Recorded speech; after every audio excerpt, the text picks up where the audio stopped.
Hello everyone, welcome back to my channel. I'm Shaniqua Dupree, your Navy transition coach, and this is where I help you to navigate life both in and out of the Navy. So today I wanted to come on here and talk to you guys about my journey again with the Navy Reserves. It sucks, okay? Let me just be honest. So if you guys don't know, I'm in the Navy Reserves. I have spent so much time in the military, okay? Being affiliated with the military. It's now over 12 years. And of course, I started off on active duty. Did what, over 6 years on active duty, then left, went reserves, left reserves, went back reserves, went on long-term active duty orders, recruiting, all the things. But now I am back with the Navy Reserves, okay, in a drilling status.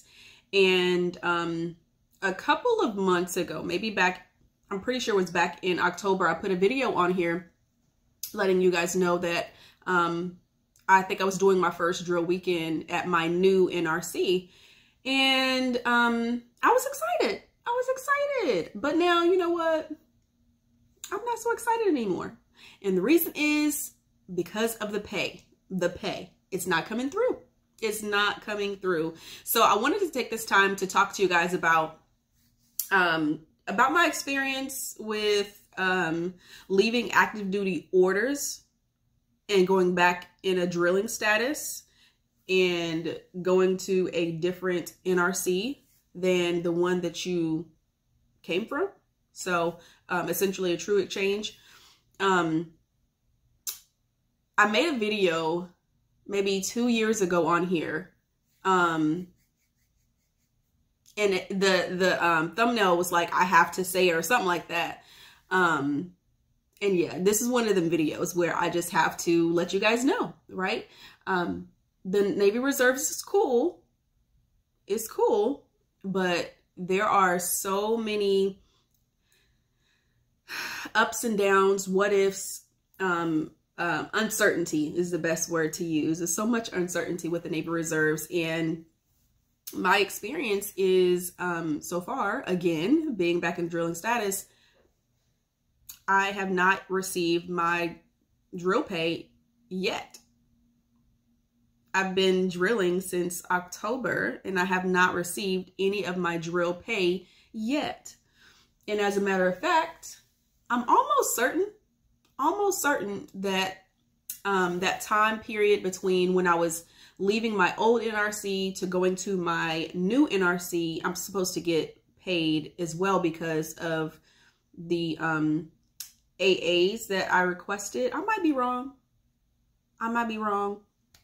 but I did not drill in December, and it was considered an authorized absence, and I was told that I was still going to get paid for that. So I'm thinking that I will actually be getting paid for December drill. Nonetheless, I haven't got paid yet.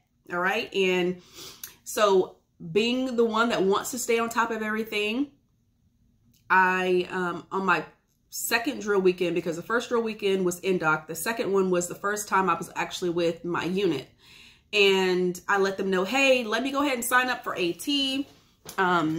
Let me go ahead and just get the ball rolling. Let me get it knocked out, get it out the way. So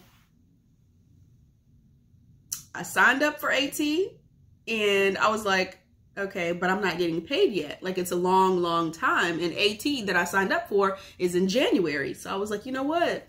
If I do not get my pay, I am not going on AT. Period. Like, I already told you, you guys got to go watch that video. I'm actually linking it up here if I remember. If not, it'll be down in the description. But friends, I'm not going on AT until I get paid my drill pay, because when you are, it's just not it. I'm not trying to pay out of pocket. I'm not trying to use the government travel card to pay for everything.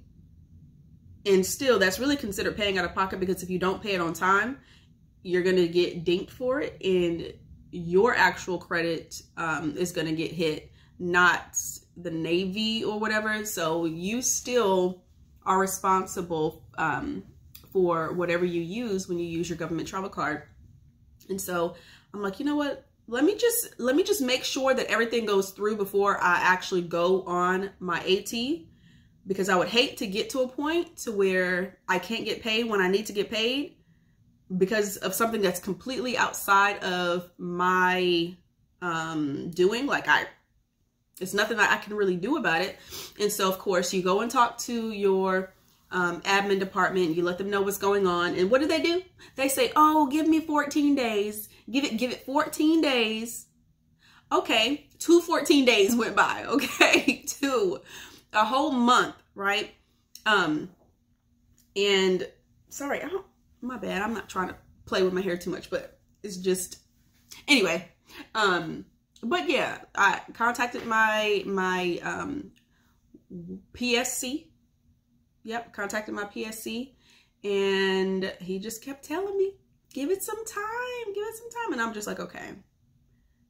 So I was like, you know what? I can't wait no more.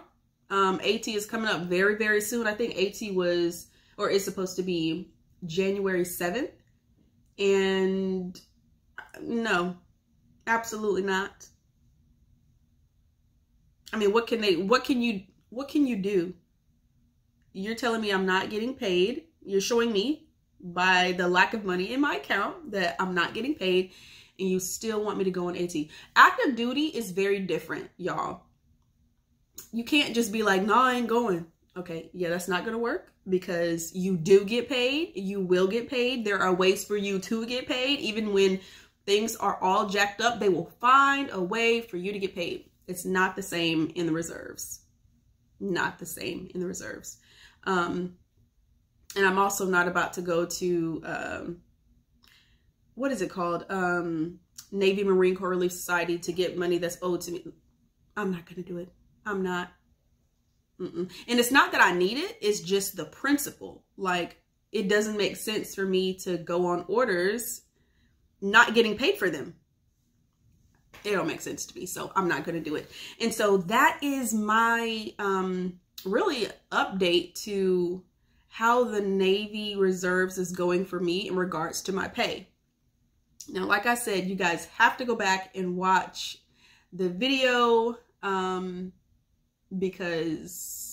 the video that I'm referring to a couple of years ago, because it'll share, you'll get some realities that will help you to make a decision if the Navy Reserves is for you or not.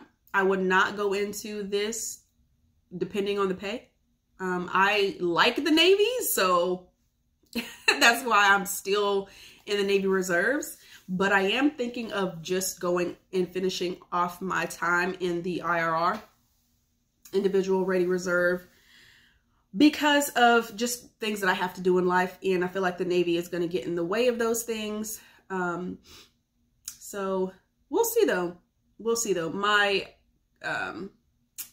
reserve contract ends in August of 2023. So I could stay until then, but most likely not, because of how I expect 2023 to go for me personally, in my personal life and career. Yeah, so I hope this video helps you guys to, you know, understand some things that happens in the Navy Reserves that's not like on active duty. I'm not trying to, of course, deter anybody from joining the Navy Reserves, but I'm also not one that's going to just share the good and not share the real. You know, it's a lot of good, definitely a lot of good, but it's also a lot of headaches. And pay is one of those things that's like the biggest headache. Let me also add that I ended up doing funeral honors details as well, because I thought the pay was going to be separate. And I actually looked at my LES, my leave and earning statement on my pay, and I saw that that was coming through, like it was processed. And so I'm kind of concerned, like, why is my drill pay not being processed? It's really weird. And although it said it was going to come through the funeral honors pay on December 23rd, it did not. It did not come through. So yeah, that's that.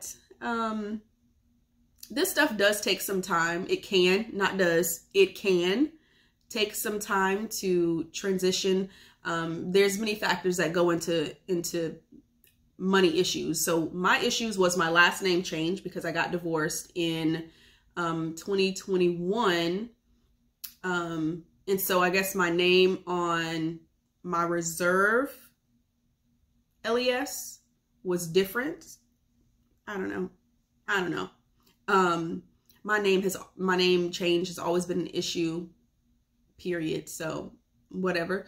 And then there's always they have to close out your active duty MyPay account or whatever, and then open up the reserve one. You can't have both your active and your reserve open at the same time. MyPay LES thing. So it's a lot of things. It's a lot of things that went into play, but nevertheless, I'm still not going on these orders, okay, until I get paid. And again, this is not something that you can do on active duty, but I highly suggest that you stand firm on what you believe, what is right in regards to your Navy Reserve career, because yeah, nobody else is going to do it for you. I told you guys before, nobody's going to run your career for you. You have to run your own career. You do it. You. Okay. So that's all I have for you guys. I hope that this video was informative for you. If you have any questions, please feel free to leave them below. And I will see you guys on the next video. Bye, guys.